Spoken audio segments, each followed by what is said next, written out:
Hi students, in this lecture we discuss the determinants of Pakistan's foreign policy. The founder of Pakistan said, "Our foreign policy is one of the friendliness and goodwill towards all the nations of the world. We do not cherish aggressive designs against any country or nation. We believe in the principle of honesty and fair play in national and international dealings, and are prepared to make our contribution to the promotion of peace and prosperity among the nations of the world. Pakistan will never be found lacking in extending its material and moral support to the oppressed and suppressed peoples of the world and in upholding the principles of the United Nations Charter." First, we discuss some introduction of Pakistan's foreign policy.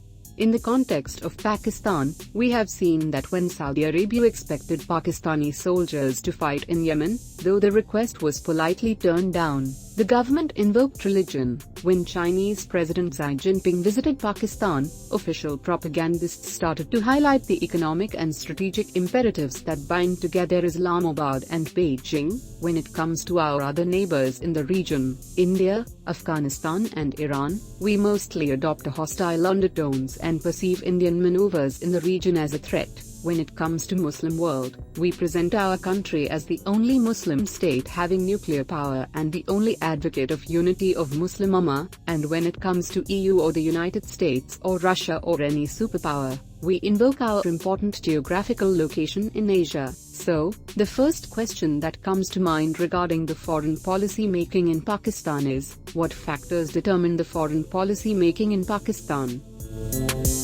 Number 1 is ideology. Pakistan was created as a homeland for Muslims of British India after a long freedom struggle.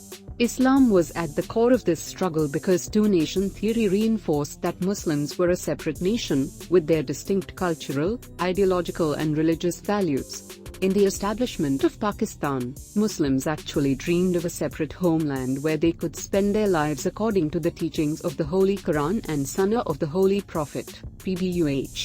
Quaid-i-Azam Muhammad Ali Jinnah also vowed to preserve the Islamic ideology of the country. He said, "Pakistan not only means freedom and independence but the Muslim ideology which has to be preserved, which has come to us as a precious gift and treasure and which, we hope others will share with us." Moreover, at the very outset, Liaquat Ali Khan, the first Prime Minister of Pakistan, declared, "Pakistan came into being as a result of the urge felt by the Muslims of this subcontinent to secure territory, however limited, where the Islamic ideology and way of life could be practiced and demonstrated to the world." So, it was not possible for our foreign policy makers to set aside this ideology while framing country's foreign policy. Hence, Islamic ideology has always been a central focus in this realm. Second is geography. The foreign policy of a country is determined by its geography. Napoleon Bonaparte. For the policymakers, it is important to take into considerations factors like what country's neighbors are, as their attitude, irrespective of their size or power, has a direct bearing especially on issues of its security, development and resource allocation. No country could change its geography nor choose its neighbors.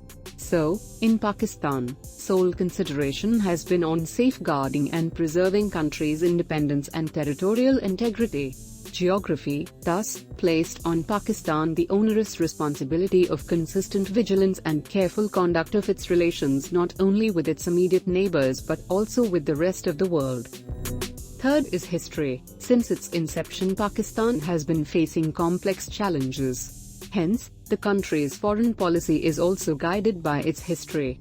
Pakistan and India relations have been marred by distrust and antagonism. Pakistan and Afghanistan have also been at odds since long, major concern being the Durand Line, which Afghanistan is not willing to accept an international border. Thanks to the old imperial connections, we immediately got sucked into the Cold War struggle.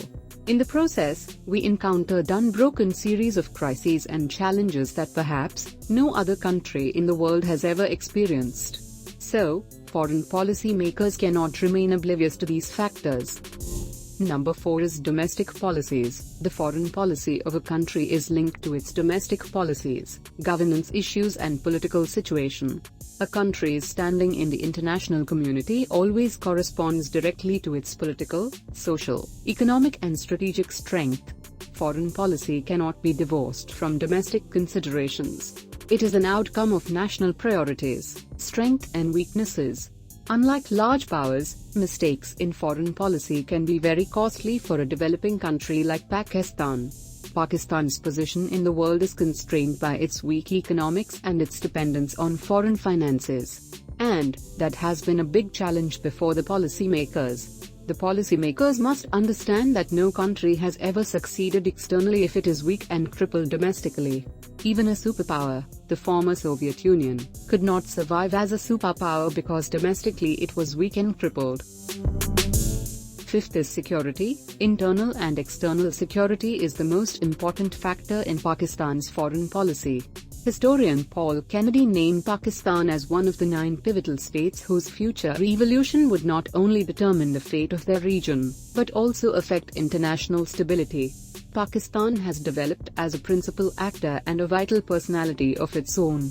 So, it is supposed to secure and protect its all vital interests, at all costs. Conclusion. Traditionally, Pakistan has been a security-driven state, and that's the reason why more emphasis has been on state building over nation building. However, changing regional as well as world dynamics present our foreign policy makers with a set of complex challenges. This is perhaps the most opportune time that Pakistan should reap the benefits of its geographical location and its importance to the whole world. Our foreign policy makers should move forward with extreme prudence.